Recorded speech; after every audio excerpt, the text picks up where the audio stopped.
guys ready to accelerate your learning? Come on. You guys ready? Now I know the fact that you guys are even here means you already do your homework, I'm going to assume, and you already study. Some of you already have things that work for you. Maybe you like to hang upside down in bed and read your book upside down. It just works. You can't explain why, but it just does. So, I recognize that. So whatever you do that's special to you, that's awesome. What we're going to talk about tonight is these are methods that are proven through research. Tons and tons of research into the human brain and how the brain works and how it learns. Okay, so what is accelerated learning? It's really the study of the mind. And when you know how the brain works, you're going to be more effective in how you acquire information and how you keep that information, and then be able to recall that information when it comes on a quiz or a test. Because I know you guys know the feeling that you studied, then you get that test and you just know it, but you just can't bring it to the front of your mind. Okay, so why is that? That's what we're going to talk about. So let's go deeper into the human brain. And we got these little things called dendrites. Okay, and this is an image of really a point of information.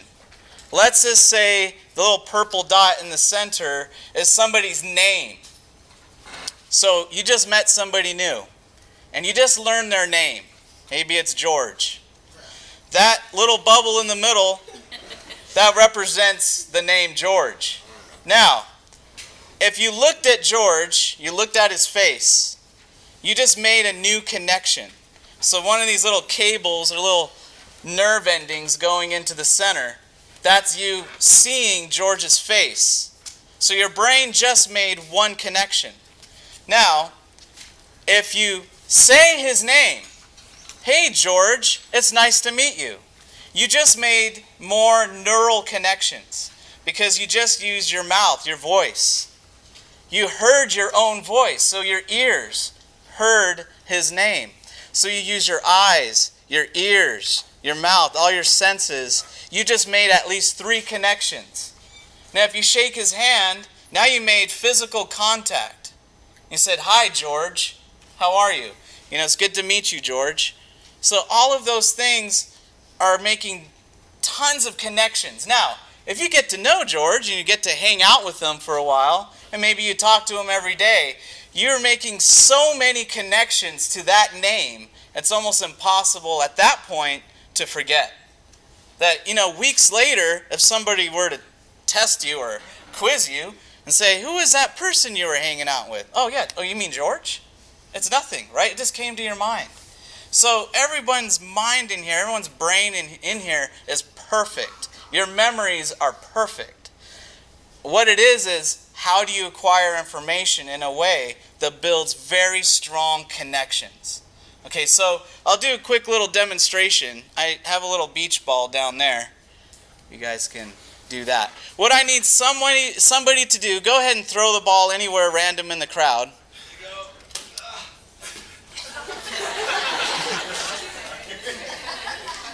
Sorry, guys. That was a good one. All right, so just random. Preferably someone who's got, who's taking notes. That would really be good. Okay, so do you have a piece of paper and a pencil there? Okay, perfect. So you're going to be the note taker just for a few minutes, not the whole time. Can you do that for like 5 minutes? Okay. You're going to take notes for about 5 minutes. Okay, now go ahead and just throw the ball to somebody random.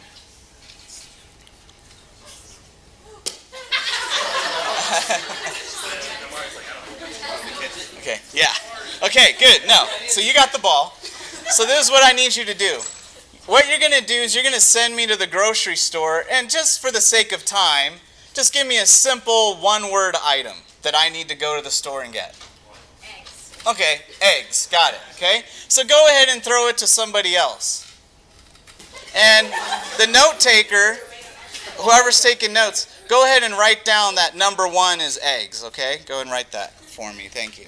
Go ahead. Give me another item I need to get at the store. Tomatoes, okay, tomatoes. Got it? Okay. Yeah, you're good. Cookies, okay, so number 3 is cookies. Okay. Just give me an item. Paper clips, okay, paper clips. Okay, go ahead. Paper clips. So you keeping track? You keeping track right there? Okay. Go ahead. Give me something nice you get at the store. Some chocolate. Okay, chocolate. Okay, chocolate. All right. Sounds good. Go ahead. Apples. Okay, so apples, all right. Go ahead. Some Gatorade. Okay. Okay, some Gatorade.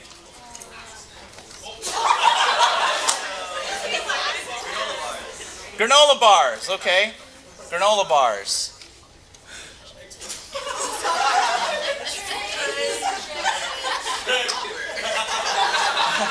Give me something. Valve oil. Valve? Like oil? Like oil? Valve oil. Okay. Go ahead, give me one more thing. Some milk. All right, so let's stop right there. All right. So, now there's a bunch of just random things, right? And hopefully the note taker has everything. So give me some mercy. I have not had an opportunity to study any of this. But I'll do my best. So you have the notes right there. Okay, so tell me if I'm wrong. So number 1 is eggs. Number 2 is tomatoes. 3 is cookies. 4 is paper clips. 5 is chocolate. 6 is apples. 7 is Gatorade. 8 is granola bars. 9 is valve oil. And 10 is milk. Is that correct? Okay. Okay, she said they're all correct. Okay, so, all right, now, how long did it take me to study that? I didn't even study, right? Now, all of you can do this, and if you stick around and you stay awake, at the end, I'll teach you how to do this. It's not a trick. It's not magic trick. It's science, okay? So, if I'm going to go backwards, man, try that list backwards, right? Okay, so 10 is milk, 9's valve oil, 8's granola bars, 7's Gatorade, 6 is apples, 5's chocolate, 4's paper clips, 3 is cookies, 2 is tomatoes, 1 is eggs. Is that correct? Okay, good. All right, so now we did it frontwards and backwards, so let's throw the ball again. Go and just throw it somewhere. And what I want you to do now is just give me a number between 1 and 10. I'll tell you the item. Go ahead, give me a number. 7, let me think. I got to calculate in my mind. That's Gatorade. Is that right? 7 is Gatorade. Okay, go ahead, throw it to someone else.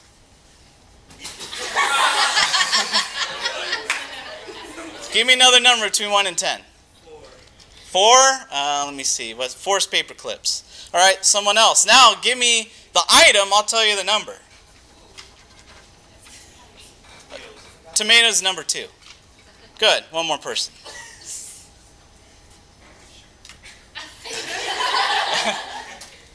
3. 3? That would be cookies. Am I right? Okay, so I think, have I proven a point? Yeah, okay. Okay, so you can hold the ball, or maybe if it'll keep you company, that's fine. All right, so this is what accelerated learning is all about. See, a lot of you guys, without knowing these techniques, you're getting the job done. Many students, know how to open up a book and start reading, but it's kind of like breaking big rocks into little rocks with a sledgehammer. You can do it. It'll take time, but yeah, the job gets done. You don't always look forward to it. Maybe the first couple whacks, right? After then, it's like, okay, I've had enough of this, all right? So, accelerated learning is like this. What if we can design a tool that's very precise and can get into the rocks and just very quickly break them apart using science, math, technology? We get the same job done, but with a lot less time. Now, it's not about being lazy or finding a loophole or finding some way around it. You're still going to have to read. You're still going to have to learn. But if you know how to come at it with the right places, it's a lot better than breaking rocks. Does that make sense? Yeah. Okay. So, what we're going to do then, we're going to go around my desk. If you look on my desk, I got some snacks. We're going to talk about that first. We're going to talk about learning, preparing to learn. And then once you've learned things, how do you keep it? How do you retain that? And then I'm going to teach you at the very end how to memorize and how to make something called mind maps. So let's get into it then. Let's start off with our snacks. So there's a theory developed by Dr. Howard Gardner called multiple intelligence theory. And basically it says that there's not just one kind of intelligence. In fact, there are 7 different kinds. A lot of the research was done here at UCR on this. And there's so many factors that go into determining what these intelligences are. I'm going to save you the big long story and all the books and volumes it takes. I will say one thing, one criteria is if somebody has an injury or brain trauma or a birth defect, one of these intelligences is noticeably gone. So somebody just for some reason can't hear music. They're just tone deaf or something. Okay, so there's each of these intelligences has a specific place in the brain where they live. Okay, so just trust me on that. If you want to look more into the research, that's Dr. Howard Gardner, multiple intelligence theory. So I'm going to go into each of these, just talk about it a little bit, and then I'll show you what that means as far as what that means to you and how you study. Okay, so first one is body intelligence. Okay, so some people are just very physical. They're great at sports. I'm going to look at an extreme example. You guys remember Bo Jackson? Okay, this guy can play almost any sport, but not just play them, but play them at a professional level. Now, I don't know how well he can read or how good he is at playing the piano, but you give him a ball, tell him the rules, he can play. So in that respect, he's a genius. He's brilliant when it comes to physical intelligence. This goes for anything physical, even dancers. Okay? So, that would be physical. There's a social intelligence, people smart, interpersonal. It all means the same thing. I like to say social intelligence. Some of you are very social, but there's an intelligence that goes with that. I want you to think about a president. Whether you like the president or not doesn't matter. The fact is they're certainly socially intelligent. They understand that who they're talking to has a different perspective on life, and they can adjust their tone, their words, their language to make them feel at ease. That takes a social intelligence. Okay, it's not just hanging out with friends, but really knowing and understanding people. Right. Politicians, I'd say even ministers have to be pretty bright when it comes to social intelligence, knowing people. Okay, the next one, linguistic or verbal intelligence. And this is the ones you see in school. School's always testing you on this one. Yes. How well, do you read and write? Now, Shakespeare, we always recognize him as this incredible, writer, but he's brilliant in his use of language. See, that's where whether you like the stories or not, it's the way he uses words. He can take a word and apply 3 different meanings to it and in the same conversation. So that's linguistic or verbal intelligence. Another one, logic. Here's the other major one that schools like to test you on. Your math and science. Okay, of course, the extreme example is Einstein. I don't know how well he could play the piano. Maybe he can do that too. I don't know if you threw a football at him, if he would catch it. Don't know. But when it comes to science and logic and mathematics, he's brilliant. Alex. Okay. And then there's this sort of intrapersonal or self-intelligence. And, it's hard to recognize this because schools don't really test you in this one. But it is an intelligence. There are people who know themselves very well. They know what gets them mad. They know why they're mad. They know why they're happy, what makes them happy. When they're upset, they detect it right away. They're almost sort of self-repairing. They know where the problem is. They know they're feeling this. Or they know they're being too aggressive. They recognize it without anyone saying it. They tell, and then they know what to do to fix that. They know what they're feeling at any given time. So a lot of this type of intelligence is expressed through art. Here's where your artists live, your musicians live. The people who write song lyrics, they're very in tune with their own feelings. And then there's other people who can connect with those feelings. Okay, so Van Gogh, yeah, he was an artist, but he was also very good at looking at himself, where he can have different portraits, and depending on the texture and colors, can tell you what he was feeling at that moment in time. The other intelligence is visual. A lot of people are very visual intelligence. Aesthetics, how things look. You have a good eye for color and design. I think of something like Cirque du Soleil. Whoever designed the sets and the costumes, they're probably brilliant with visual intelligence. They just know what works. They know by combining certain colors and shapes, it creates a mood and a feeling. Okay, and of course there's music. Musical smarts. They know how to play instruments, maybe one instrument really well, or they could just pick up any instrument and just start learning it. A genius could be someone like Mozart, who as a child could hear a song and just play it. And these are songs that it would just take forever, even with the musical notation in front of you, just to even have the ability to play it. Okay, so he would be musically smart. Can he catch a football? I don't know. But he can play music.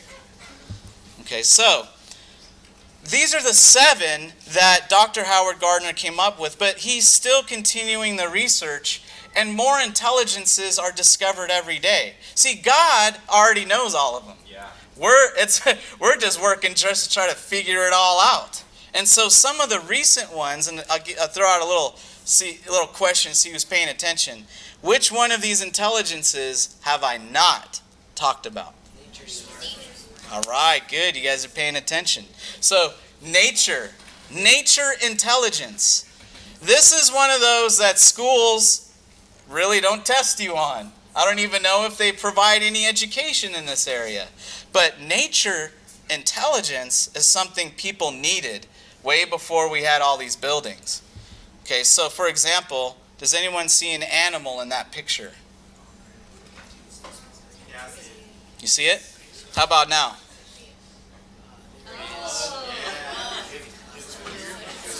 Okay. Do you guys see the giraffe? Okay. Okay. All right. So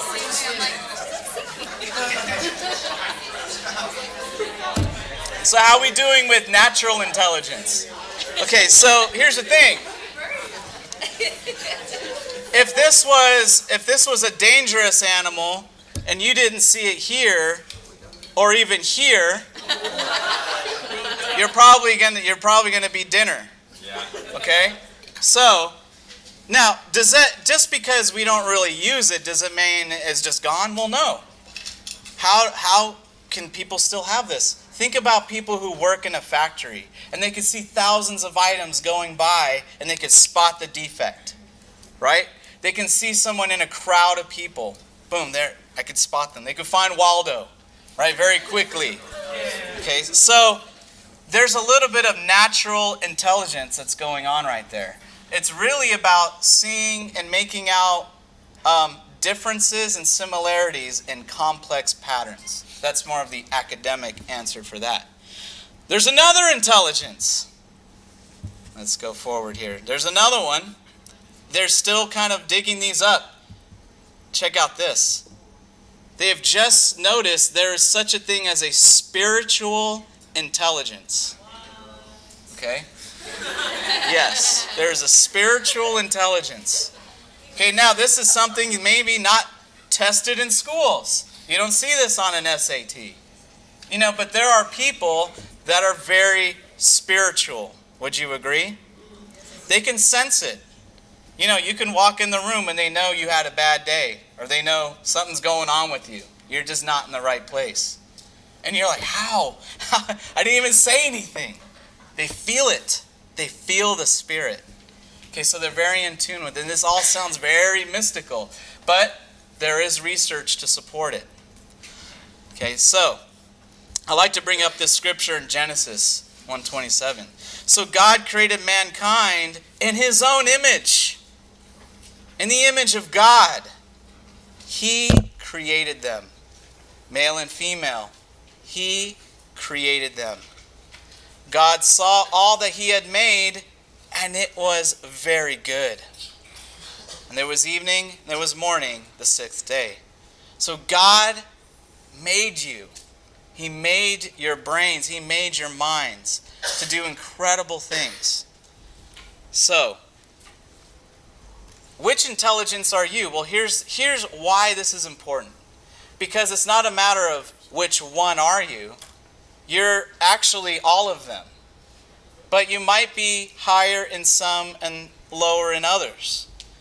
Okay, now you can go and take a test. Just Google it. Multiple intelligence test. There's an online test. You just click, and find out. You get a chart, something like this, that shows you your different levels. This is a random one I pulled off of Google Images. Now, why is this important? Why is this so revolutionary? Because it's not fixed. You got to understand that's revolutionary. Because this whole time people grow up and they believe that there are smart people and not so smart people. You're either one of those two categories. I'm not part of the smart crowd. That's them. No, wait a minute. Let's back up. Maybe you're not as good as at math, but I bet you can outplay them, right? So, intelligence is not fixed. Why is that important? Because you can change it. You can increase in any of these levels. If you're low and this person looks like they're not very logical, okay? But that's not fixed. They can work on that and increase in their logical intelligence. Now, I really encourage you guys to go ahead and figure out which ones you're the strongest in. Because when we go into talking about studying your textbook, you're going to start applying some of this in your study techniques.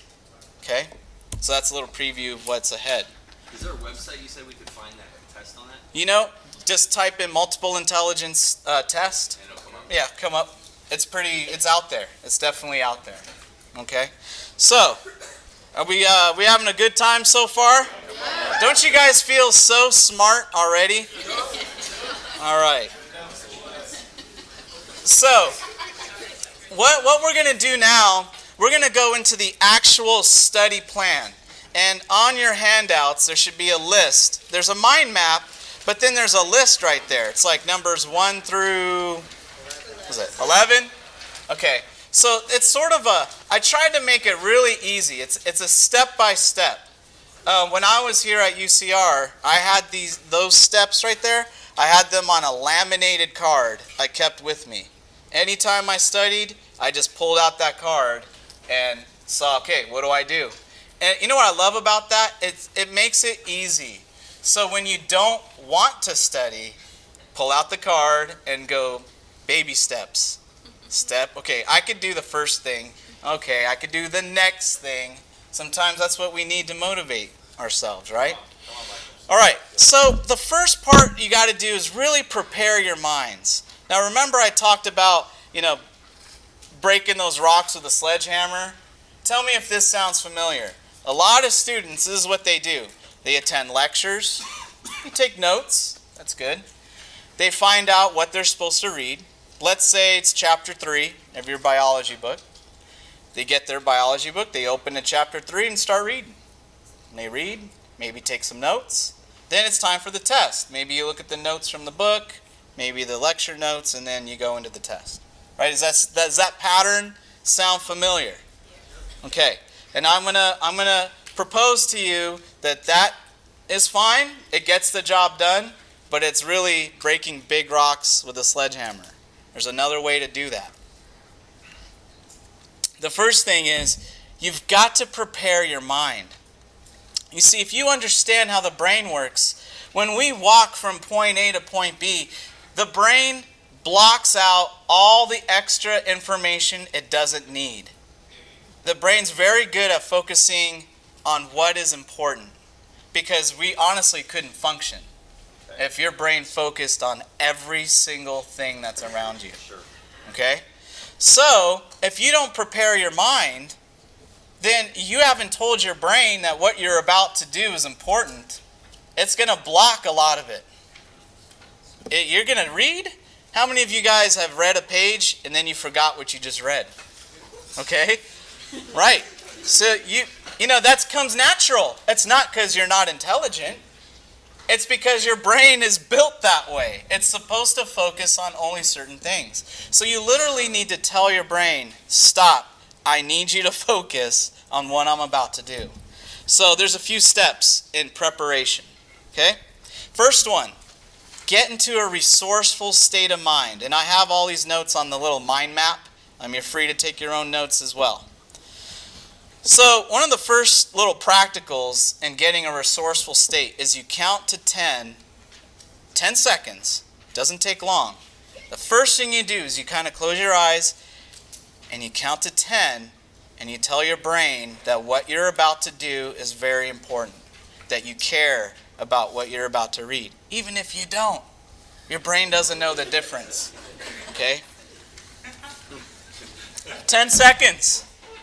10 seconds. Do not skip this step.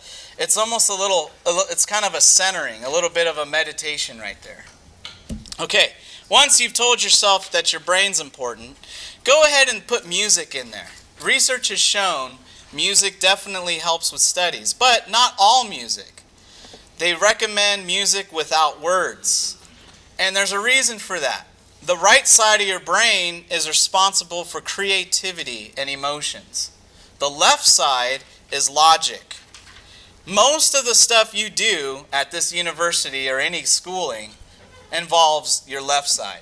Most of it involves reading, analyzing, identifying, remembering, right? Yeah. But your right side is thinking about what you're going to have for lunch.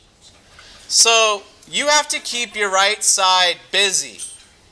And so how you do that? Music works really well. See, the right side of your brain is going to be listening to the music so your left side can get the job done. Okay, so I highly recommend it. Baroque music, the way it's written, the way it's designed, it's very mathematical. It's good at study type of music. Okay, or trance or any kind of electronic music. Stuff without words. Oh yeah. Let me tell you, when I had to study for the state exam for mathematics, and I had to review all the math I had ever done for like 10 years, I had trance blasting through my headphones. That's the only way I survived it. My right side is so strong, I have to really keep it busy. Okay? The problem is, when you introduce words into the music, it automatically activates your left side. Because now, your left side is trying to interpret the words, which is language, and starting to put meaning on them. And now your whole brain's busy listening to music. And that defeats the whole point. So, okay? Does that make sense? Yep. All right. The second thing you need to do is get the big picture. See, when you open up a textbook and you just start reading chapter 3. This is what's happening to your brain. You're taking in information, but it doesn't know where to put it. And remember, it's very biological. So you're just creating random bits of information, and they're just spread all around your brain, like stars in the sky, just randomly. Now, I know you're used to reading like storybooks and things like that, but chapter 3 of your biology book, that's not how you do it. Although it comes natural to you. In fact, I think it's going to be hard for some of you to break the habit. But the first thing you have to do is get the big picture. And because what this is going to do is set up a file system in your brain. So when you start reading chapter 3, you will eventually, you have to read it. But when you do, the information is being placed in very specific areas of your brain. You need that because when test time comes, you need to be able to pull that file out when you need it. Does that make sense? So how do you create a file system? Here's a few little practicals. Just look at the table of contents. You know, it helps. Look at the table of contents. What does chapter 3 have to do with this entire book? Where does it fit in? You figuring these things out in your brain is causing it to create a little bit of a structure for information. Read the intro to the chapter. That's fine. A lot of textbooks will give you a little introduction. That's good. You know, in this case, Spark Notes and other services like it aren't a bad thing. If you're reading some literature, go ahead. You know, this isn't, when you're reading literature for school, it isn't for entertainment. It's not about, well, I don't want any spoilers, la, la, la, la, la. Okay, no, you want all the spoilers you can get, okay? You want to know that book or that story frontwards and back. So to do that, go ahead and go to Spark Notes. Read, find out what happens at the end. It's okay. If you want to read for pleasure, that's a whole different activity. We're talking about school and getting that 4.0, right? So, watch a movie. Go ahead, watch a movie. The movie, we know, every movie's different than the book. But what it does is starts building a little bit of a knowledge center for your brain. So then when you start reading the book, it knows where to put all this new information. Okay? YouTube. YouTube's an amazing resource for just about any subject, math included. I like to watch at least 3 videos because I haven't found like a YouTube that just says it all. There really isn't. Usually about 3 of them, and then your brain could figure out the similarities, and then you see where they might be a little difference. That's good for your brain. Your brain starts to put together the pieces to the puzzle. So those are little practicals for getting the big idea. You're building the framework of a house. That's what this is about. Okay? Otherwise, it's all just gooey mush in your brain. All right, next thing you want to do. Sketch out what you know.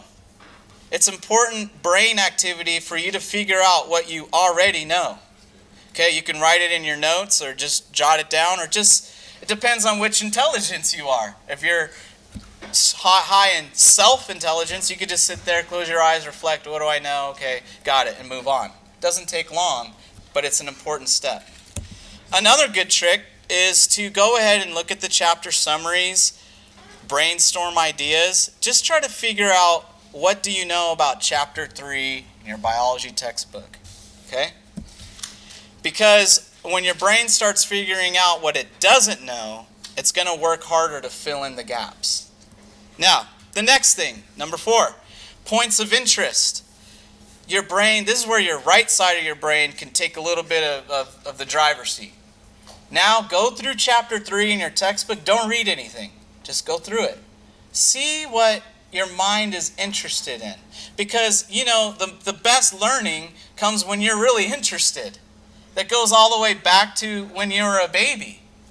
You know, that's just natural. So go through chapter 3 and just look at the pictures, look at the little graphs and the tables. Try to understand them without reading anything. That's okay if you don't understand it. It's a good exercise. Okay, even in literature, like when I looked up Dante Alighieri, when I did some Google image search on him, and I found out, whoa, he's a video game guy too. His name's Dante. In fact, most of the characters from Dante's Inferno, the book, are also video game characters. Well, that's not going to help me on the test, but you know what it did help me is my brain was making connections. Okay? So then when I start reading the book, it's going to know, oh, Dante, of course, I've seen 3 or 4 different pictures of this guy. Does that make sense? Good. Next, you want to go ahead and start forming questions. The brain is inquisitive. The more questions you have, the more it's going to look to seek to answer those questions. You could write down some questions you might have. If you're doing a textbook, they make it so easy. Just look at the chapter questions. Try to answer them. You haven't read anything. It's okay. Your brain's going to be prepared when you finally do start reading. Okay? So, that's preparation. Everyone okay so far? Good. Good stuff. Okay. Once you've prepared your mind, you're now ready to do the reading. And it seems like you've done a lot of work, but really didn't take that much time. And it seems like a lot of extra steps. Hey, the person who just started reading chapter 3, maybe they're way ahead of you. You haven't even started reading yet. Well, that's true. But ask them tomorrow what they remember. You see what I'm saying? Okay, so when you go to actually take in information, use as many senses as possible. Sometimes you can only do one, which is read, which is visual, right? Well, fine. Then make it visual. Bring out those highlighters. Your brain likes colors. Your brain likes them. It doesn't matter if you like them. Your brain likes colors. Use different colors to mean different things. Okay? Whatever that meaning is will be different with everybody, but bring out those colorful highlighters. It's visual. You need to stimulate your eyes. Okay? Anything you can do that involves the ears. Listening to the book. Having someone read to you. How about reading out loud? Now, reading all of chapter 3 out loud could be tiring. I understand that. But, even sections or important sections. Because why? Remember I showed you that image of the dendrites? If you only read it, you're only making that one sort of superhighway, which is the visual through the eyes. Hearing it, you have 2 pathways. Why is that important? Because when the test comes, you might only know one of those 2 roads. You may not remember reading it, but you do remember hearing it, or vice versa. It just depends. It's kind of random in that respect. Okay, so audio. The next thing is do something physical with your hands. Make a PowerPoint based on chapter 3 from the biology book, if you're good at that sort of thing. Whatever tool you find easy for you, do something with that information as you're reading. Make a slide for every time you get to a section in chapter 3. You're not going to present to anybody, but it's physical. You're clicking, you're typing, you're doing things with your hands. You're making neural connections. Is that why taking notes is helpful as well? Yeah. Writing notes. Taking notes is good.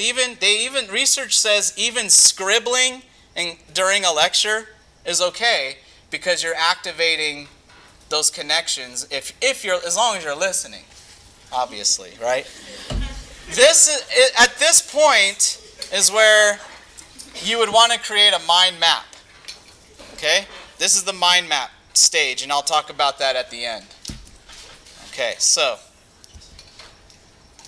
now I'm going to talk about retaining, and then we'll take a break. Okay, so now that you've learned it all, I have SpongeBob because this is the point where it's got to be fun. This is the point where you got to soak it in like a sponge.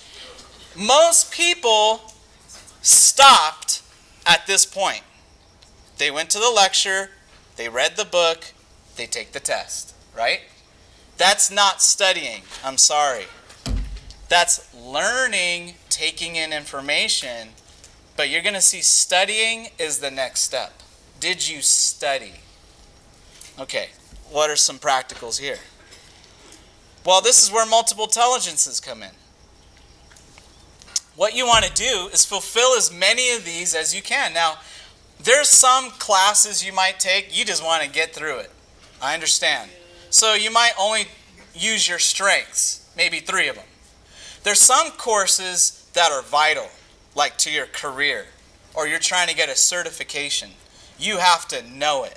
It's not about a test, it's about your life and what you're going to do with it. Those of you studying to be like an EMT, It's not about the test. You're going to be faced with real world situations. Everyone's looking at you. You should know this stuff. So in that case, you might use as many of those intelligences as you can.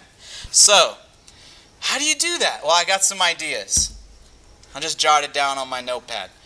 Make music or a jingle. See, it's what you do with the information from chapter 3 in your biology book. Make a little song about the DNA or something. I don't know. Summarize it in your own words. Those of all you artists out there, after you read a section, close your eyes, stop, say it back to yourself in your own words. Okay? What about listing the points? Just list them out like a Roman numeral 1, 2, little a, little b. What intelligence is that activating if you just do it like that? Exactly. Some people are logical. So do it. Use your logic. Some people, what about discussing, right? Talking about it, teaching people, study group, little Facebook group for biology. What's that? Social. Exactly. Social, right? You're using your social intelligence. You have it. Use it. What about acting it out? Getting up and it's chapter 3 and I'm the DNA man. It's coming down like this. And what intelligence is that? That's physical, right? So some of you got to get up and move while you're doing it. You just can't sit down and read a book. Okay? Act out the concepts. Use your hands and arms and everything. I've heard of some people, right, jumping on a trampoline while they're trying to memorize something. Hey, it helps them. Go for a walk. There's some stuff I got to say, it was really hard to take in, kind of boring. I knew if I started reading, it'd put me to sleep. So I found the audio book, and I went for a walk. Because I'm walking, I'm not going to pass out on the sidewalk. Okay? Maybe I can ask the wife, what do you need from the store? I'll go walk to the store. I come back. Man, I just covered that really boring thing. I know it. I basically explored the entire thing. And I'm a hero because I went to the store. You know what I'm saying?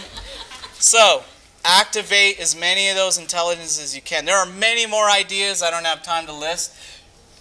Just go to your strengths on that. Okay, the next thing. Now it's time to memorize. So if you have to memorize, it's at this point that you do so. And a couple ways to memorize is, we all know mnemonics. Like Grandma used to teach me about the knuckle thing. I still don't get it, but I'd ask her what month she'd go, da-da-da-da-da. I'm like, what? Okay. Right? That's the days of the month, right? 30, 31, 30, 31. Okay. So make your own. Make your own. Another one is mind maps. There it is again. I'm going to talk about this at the end, after the break. All right, next. Now it's time to test yourself. Okay, you've memorized, you took it in, you activated the intelligences. See how you did. See how you did. Do the chapter questions now. Remember you saw them before? Do them again. Now you should be able to master those. And maybe the one you didn't get, go back and find the answer. See, your brain knew what was important in that moment. Map flash. So remember that mind map we saw? Let's go back a couple. Remember that mind map? Okay, so a mind map is where you take a concept. So I would take chapter 3 of my biology book and just start making a map. I'm going to map out chapter 3. Once I have that map, I could try to memorize it for a test. It's way easier to memorize that, even though it looks crazy, than Roman numeral 1, Roman numeral 2. That's not memorable. How are you going to distinguish between chapter 3 and chapter 4? What about your test that covers chapters 1 through 8? Those Roman numeral 1s and A's and B's is lost. It's like alphabet soup. You make a map for each chapter. You can go back and try to look at it. This one doesn't make sense because you didn't make it. The one that you made will make perfect sense to you. All the little pictures, you drew those. And there's software that can also make them very quickly as well. So, and I'll teach you how to make one at the end. But what I'm saying is when it's time to test yourself, you do something called a map flash. you take a blank piece of paper and you redo the map from memory. Now, you probably won't get all of the little branches, but you know what? When you go to check your original map, your brain's going to know what it doesn't know. Does that make sense? Wow, I missed the entire line right there. I better go back and do something so I can remember it. So when you hit that test, you're solid. You're 100% on that chapter. Okay, so let me just fast forward here. Map flash, and then flashcards or flashcard programs. There's some incredible apps on the iPad, your phones. I highly recommend Teach 2000. It's 100% free. Just go on the computer and download it. You make your own flashcards. It's time consuming, but don't you get it? Making the flashcards is studying. Yeah, that's it. I'm using my senses. I'm using my hands. I'm using my mind. So that's okay. And then once you've created the flashcards, it'll test you on all the ones you get right, it puts to the side and only tests you on the ones you get wrong automatically. You could play little Space Invaders, and there's little video games you can play. So that's all good for the brain. Okay? So test yourself. And lastly, you want to reflect. So after you've done chapter 3, I'm just using that as an example, you got to reflect on that. How did it go? How did the mind mapping go? How was the highlighting? Was it too many colors? Maybe you need more colors. Was your map too small? You need to make more space for yourself. Did you run out of room? Maybe you need more paper. Reflect on the process of learning and then make those adjustments. And then you'll just get better. And after a few times doing this, a few cycles, you'll have your own rhythm and you'll know how to study more efficiently. Okay? Now, if there's something you want to remember forever, this is the key. You review that same item 1 hour after you've studied it. Now, if you still need to know it past that, then the next day, go back and review chapter 3 from biology. Then, go back next week. Go back to chapter 3 of biology again. Okay? And then you usually don't need it past that, but for anything, a month, 1 year, if you follow that, you'll never forget that thing that's really important to you. Okay, so at this time, let's go ahead and take a break. Everyone doing all right? Awesome. Great All job. right. Great job. All right, guys. Stand up. Everybody stand on up. Physical intelligence. So as I was talking about this famous chapter 3 of biology, I have gone through that chapter many times, probably 5 or 6 times, where if you just sit down and try to muscle your way through it, that person went through it once and, maybe falling asleep 3 or 4 times to get there, right? But you went through, you start over, look at the pictures, start over, make your mind map, start over. You get what I'm saying? Yeah. Okay. So I'm going to show you how to memorize things. Remember, everyone's memory in here is perfect. It's just about how to take in the information. So to do that, there's 2 things. You're going to need what's called mental pegs. Now I want you to think of that as like a hook that you hang your hat or your coat on. So you need to have those already in place. It doesn't do any good to go in the house and hang your jacket on a hook that isn't there. It's just going to fall down, right? So you need to prepare ahead of time what the mental hooks are, and we're going to make some right now. And then I'll talk about the action and nonsensical in just a minute.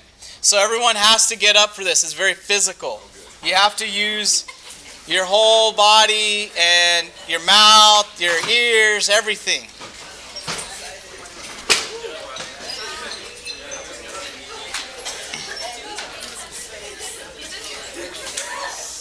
Okay.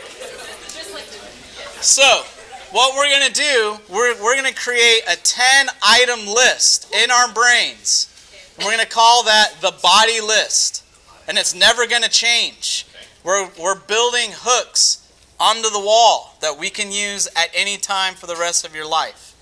Okay, so what you're going to do, you're going to physically, you have to say the word, you have to hear it, so say it, repeat after me. You're going to reach down and try to get as close to your toes as you can. And say, number 1, toes. Number 1, All right. That feel good? Okay. Number 2, knees. Number 2, knees. Okay. Number 3, muscle. Number 3, muscle. Okay. Number 4, bottom. Number 4, bottom. Be gentle. 5, stomach. 5, stomach. 6, shoulders. 6, shoulders. 7, neck. 7, neck. 8, face. 8, face. 9, top. 9, top. 10, ceiling. 10, ceiling. Okay, we're going to go through that a little faster. Number 1, toes. 1, toes. 2, knees. 2, knees. 3, muscle. 3, muscle. 4, bottom. 4, bottom. 5, stomach. 5, stomach. 6, shoulder. 6, shoulder. 7, neck. 7, neck. 8, face. 8, face. 9, top. 9, top. 10, ceiling. 10, ceiling. Okay, one more time but faster. 1, toes. 1, toes. 2, knees. 2, knees. 3, muscle. 4, bottom. 4, bottom. 5, stomach. 6, shoulder. 7, neck. 8, face. 9, top. 10, ceiling. Now, quietly, because this is now for your personal intelligence, do the whole thing, but silently in your head. Go ahead.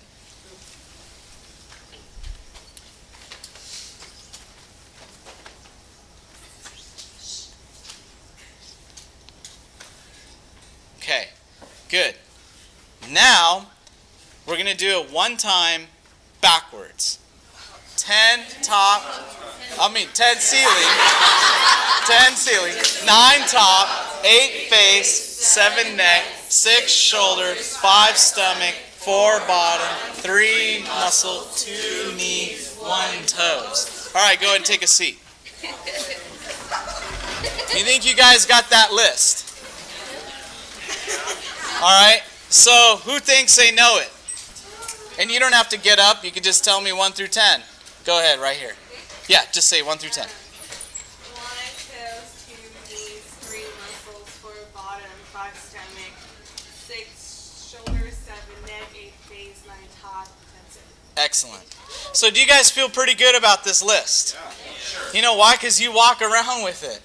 When you sit down for a test, you have it. Okay? So, what you've done is you've now created a 10-item memorization list. Never forget your body list. You'll use it the rest of your life. Never change it. Don't add to it. Don't start adding elbows and other stuff. Just 10 things. That's it. It's only good for 10 things. Now, we can go beyond that, and I'll show you that in a minute. Now that you have your 10 pegs, now the things that you want to remember, we are going to hang them up. We're going to attach them to our list. And how we do that, we use lots of action, and it has to make no sense. See, one common mistake people do when they memorize is they try to do things that make sense to them. But remember, the brain doesn't remember that. Think about a class you go to all the time. And if I said, what happened back on a certain date, it's really almost impossible to remember because it's always the same for the most part. But if there was one day your professor came running through wearing a chicken suit, you would remember that. Maybe for the rest of your life. You might be traumatized. Right? Why? Because when things don't make sense, your brain remembers those things. Yeah. Because it can't figure them out. You might even have a bad dream about it. So, we go back to that little shopping list that we did. Now, I did it with simple items for demonstration, but you can use any 10 things. You know, maybe it's certain things from the Constitution. Maybe it's the process of the meiosis-mitosis cycle. Whatever things you need, use your body list for the first 10. Okay, so the first thing on that list was eggs. So what's number 1 on my body list? Toes. Toes. So you might think, well, my toes are eggs. Okay, but the problem with that, there's no action. It's too forgettable. So what's something you can do with those eggs in your toes where it's crazy, lots of action? Step on them. Okay, yeah, Kane's got his in. What do you got, Kane? Okay, drop them on feet. Maybe, squish them around, man. Make some scrambled eggs with the shells in there. It can't make sense. It's got to be ridiculous. Okay, 2 is tomatoes. Squish them with your knees. Maybe it's a big bottle of ketchup or tomatoes, and I just squish them. I was thinking about a scab I had when I was 6, and it was all red juice coming out. I'm never going to forget number 2 is tomatoes. I'm solid on that. You see what I'm saying? Okay, 3 was cookies. Eat the cookies, they go to your muscle. So take them, start eating them. Okay, what else? Anything in your mind? Action, right? Action. I picture someone with a bat. There's a break in my legs and all these chocolate chip cookies just bang. That's violent, but I will remember. Number 3 is cookies. And I won't even budge on that. I know it. Okay? 4, we won't go into too much, but 4 was paper clips. So, You accidentally sit on the paper. there you go. Oops, whoa, what was that? A paper clip. Okay, stomach. Okay, number 5 was chocolate. How you gonna? Oh, well, I know. I just eat chocolate and it's in my stomach. No.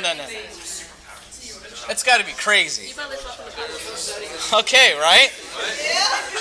I imagine just like liquid chocolate, just bing, it's liquid chocolate coming out. I watch too many movies, but it works and I get good grades. Okay, so 6 was apples. So how do you connect the apples? Okay, now what if you said, well, my shoulders are apples? Right? No, it's got to be action, right? Don't people like to shoot arrows into apples? Man, people were shooting arrows all through my shoulder right here because they were apples right there. Right? What a 7 was Gatorade. So how are you going to do that? I just twisted my head off, man. It was a bottle of Gatorade, and then I just had to twist my head just to open it. Okay, 8. Okay, 8 was granola bars. How are you gonna do that?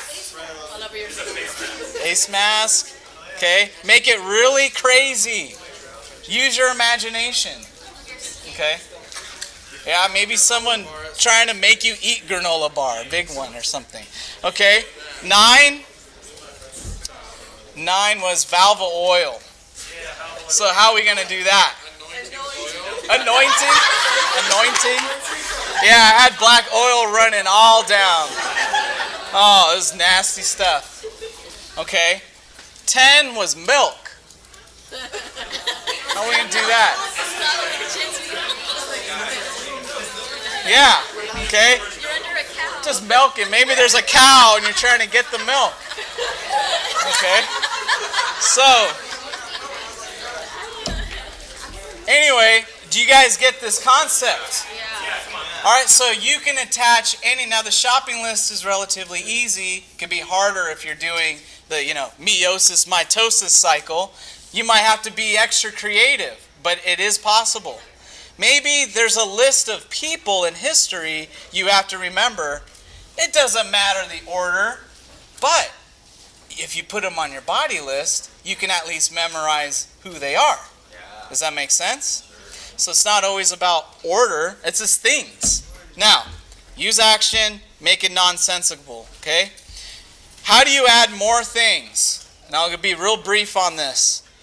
Let's say you want to do another 10. This is what you do. You have to do this thing in sets of 10.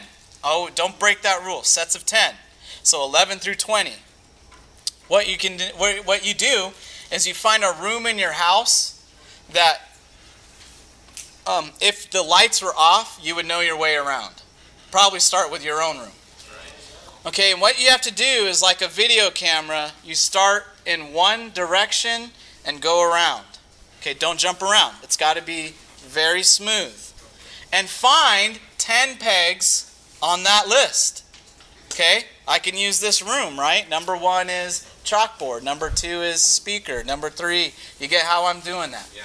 Okay, so pick a room in your house. Now, you got 20 things. Some are on your body list, some are in your room, some are in the kitchen. Okay? Another list. You can use the interior of your car, especially those of you who live in your car half the time. You know that car. Okay, use that as a list. One time a buddy and I, we had nothing to do. We're in line for like 3 hours, absolutely nothing to do. So we memorized 100 movie titles. And it was an exercise in lists. I had to come up with tons of pegs ahead of time. But I knew exactly, oh yeah, that movie, that's in the kitchen. That's in the dishwasher. That's number 37. Come on. Do you see what I'm saying? Yeah. Okay. So that's how to do that. The 2 cardinal rules: do not add or remove items once you have the 10 pegs, because you don't want to get confused with your pegs. Use lots of action. Last thing I'm talking about tonight is the mind map. You have it in front of you. You know what it looks like. I recommend you start making them, even if you've never made them before. Make them for everything. They're easy to review. They're fun to make. Here's an example of a very simple one. But here's a really crazy, complicated one. But I want to say this map right here is a great example. This is what your maps should look like. It looks crazy, but you know what? I bet you guys can figure out a ton of test questions just looking at that map without reading a single thing from any textbook. You get what I'm saying? Now, if you created the map, you're going to know it that much more. Right? So you can learn all about global warming just looking at that map. I highly recommend it. The last thing I'm going to say on that, there's software that creates maps. You can do them by hand. That's the cheap way. MindGenius costs a lot of money. It probably costs as much as one of your textbooks. But that is probably the best program I've ever seen in like 10 years. And I've seen a lot of programs. MindGenius does something no other program does. I'll show you. I won't show you a demonstration. I'll just give you an example. See this map right here? Well, what MindGenius does is if I click do you guys see that little house that says home? Yeah. If I click on home, MindGenius will create a brand new mind map with home in the center. And all the branches coming off it create new branches. So it basically creates mind maps just by clicking on the different items. So when you guys are studying really complicated material, a program that can redraw mind maps just by clicking can be incredibly useful. Because you might need to just focus on one area, but then you also have to keep in mind how it works with the bigger equation, especially when you're studying the sciences or human anatomy or something like that. So a software can help you create those maps very quickly. All right, so that's MindGenius. All right, but there's special. That's first, of course. I'm just saying. That's a textbook price. So hopefully you guys learned a little bit about learning, some accelerated learning. You guys good with that? Great job. All right, thank you. Awesome job. Thanks. Thank you. Okay, guys. Wow, that was really cool. At the very least, if you don't, the body pegs that we came up with. Everybody's going to have those to memorize 10 things. You always need that. It's in the middle of school. You got to memorize stuff in every class. And why are we doing this? It makes us effective and productive in our knowledge of God when we're effective and we're growing in our ability to be excellent students. Whatever career. I'm thinking as a minister, I'm writing sermons. I can probably preach, using these tools, I was thinking I can preach a whole sermon with 0 notes from these tools. I was just thinking, if I created my whole sermon on a mind map and I wrote it out, I would need no notes. And I'm going to try that in the next month, okay? I'm going to write a complex sermon with lots of verses and lots of examples and 0 notes, and I bet I'll be able to do it. That's a great tool. I've actually seen a couple ministers use it. I didn't know what it was, but now I understand it. So that's really cool, right? In front of preach for a whole half hour on all this material, and it's all right here because of the way our brains work. So I hope you enjoyed this. Michael has other stuff to teach us too that I know we can bring him back in another semester, and I really, really appreciate you guys coming today. So, amen. Let's give it up.